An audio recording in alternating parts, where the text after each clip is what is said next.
नमस्कार दर्शक बंधु मु प्रदीप आपण मानक स्वागत करुच्ची आज आउ एक नुआ भिडियो तो जहाँकि वर्तमान बा मे मास पहलू आपण मानक पई खुशीर खबर आसी जाइए। तो पुणी थरे एलपीजी गैस रो दर जहाँकि ह्रास पाई। तो एलपीजी गैस को नहीं मे रो मास पहलू आपण मानक वर्तमान कम दाम रे एलपीजी गैस मिलवाई जाउची। तो कौन रही दाम एवं यही मास पहलू आपण मानक एलपीजी गैस रे कौन कौन बेनिफिट मिलिबो आसंतु एई भिडियो रे संपूर्ण डिटेल्स जानि नबा। ता पूर्वरु जदि चैनल को प्रथम थर विजिट करचंती वीडियो को लाइक करिवे, चैनल को सब्सक्राइब करनथिले एबे ही सब्सक्राइब करी आगो को आम चैनल माध्यम रे बहुत सारा नुआ नुआ अपडेट पाई परिवे।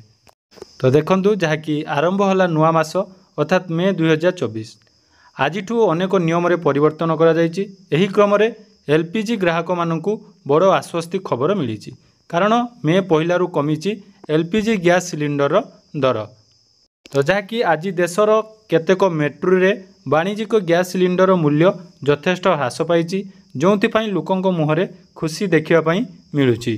तो सहीपरि भाव में जदि आम देखा तो यही सहर गुड़िक वाणिज्यिक सिलिंडर सस्ता होईची। आज एलपीजी सिलिंडर मूल्य जहाँकि उल्लेखनीय ह्रास पाई क्रमागत भाव द्वितीय मास व्यावसायिक गैस सिलिंडर तथा लोक मैंने जो व्यवसाय जो गैस सिलिंडर व्यवहार करुँच जहाँकि यही ह्रास बहुत लाभवान हो पार।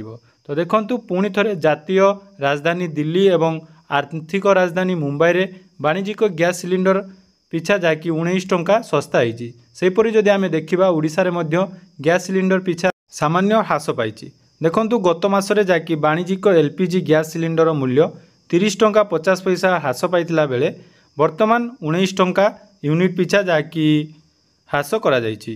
तो सेहीपरि आमे देखिबा तो तथ्य अनुसार वर्तमान दिल्ली रे घरोई गैस सिलिंडर मूल्य 803 टंका रही। गैस सिलिंडर मूल्य कलिकता रे 829 टंका, मुंबई रे 802 टंका 50 पैसा एवं चेन्नई रे 818 टंका 50 पैसा थिला बेले ओडिशा रे बा भुवनेश्वर रे यार मूल्य 850 टंका रही।